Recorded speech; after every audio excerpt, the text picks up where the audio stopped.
ಮಲೆನಾಡು ಭಾಗದಲ್ಲಿ ಕಾಡಾನೆಗಳ ಜೊತೆಗೆ ರೈತರಿಗೆ ಕಾಡು ಕೋಣಗಳ ಕಂಟಕ ಕೂಡ ಶುರುವಾಗಿದೆ.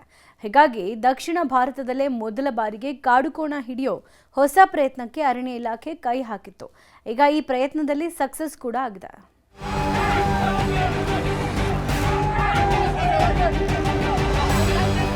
ಚಿಕ್ಕಮಗಳೂರಿನ ಮಲೆನಾಡು ಭಾಗದಲ್ಲಿ ಕಾಡು ಪ್ರಾಣಿಗಳ ಹಾವಳಿಗೆ ಜನ ಬೇಸತ್ತು ಹೋಗಿದ್ದಾರೆ. ಒಂದ್ ಕಡೆ ಆನೆ, ಹುಲಿ ಹಾವಳಿಯಿಂದ ಬೇಸತ್ತಿದ್ದ ರೈತರು ಇತ್ತೀಚೆಗೆ ಕಾಡು ಕೋಣಗಳಿಂದ ಬೆಳೆಗಳನ್ನು ಕಳೆದುಕೊಂಡು ತತ್ತರಿಸಿ ಹೋಗಿದ್ರು. ಈಗ ಕಾಡು ಕೋಣಗಳ ಹಾವಳಿಗೆ ಬ್ರೇಕ್ ಹಾಕುವಲ್ಲಿ ಅರಣ್ಯ ಇಲಾಖೆಯ ಮೊದಲ ಪ್ರಯತ್ನ ಫಲ ಕೊಟ್ಟಿದೆ.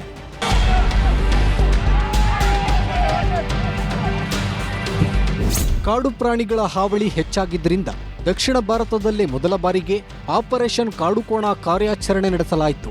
ಅದರಂತೆ ಚಿಕ್ಕಮಗಳೂರು ತಾಲೂಕಿನ ಅರೇನೂರು ಸಮೀಪದ ಹಕ್ಕಿಮಕ್ಕಿ ಗ್ರಾಮದ ಸುತ್ತಮುತ್ತ ಹಾವಳಿ ಸೃಷ್ಟಿಸುತ್ತಿದ್ದ 3 ಕಾಡುಕೋಣಗಳ ಪೈಕಿ ಒಂದು ಬೃಹತ್ ಹಾಗೂ ಕಣ್ಣು ಕಾಣದ ಕುರುಡು ಕಾಡುಕೋಣವನ್ನ ಸೆರೆ ಹಿಡಿದಿದ್ದಾರೆ.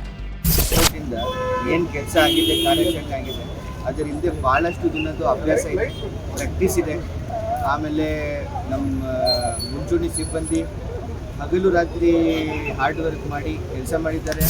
2 ದಿನಗಳ ಕಾಲ ಅರಣ್ಯ ಪ್ರದೇಶದ ಕಡಿದಾದ ಪ್ರದೇಶ, ಅಪಾಯಕಾರಿ ಸ್ಥಳಗಳಲ್ಲಿ ಅರಣ್ಯ ಇಲಾಖೆ ಸಿಬ್ಬಂದಿ ಕಾರ್ಯಾಚರಣೆ ನಡೆಸಿದ್ರು.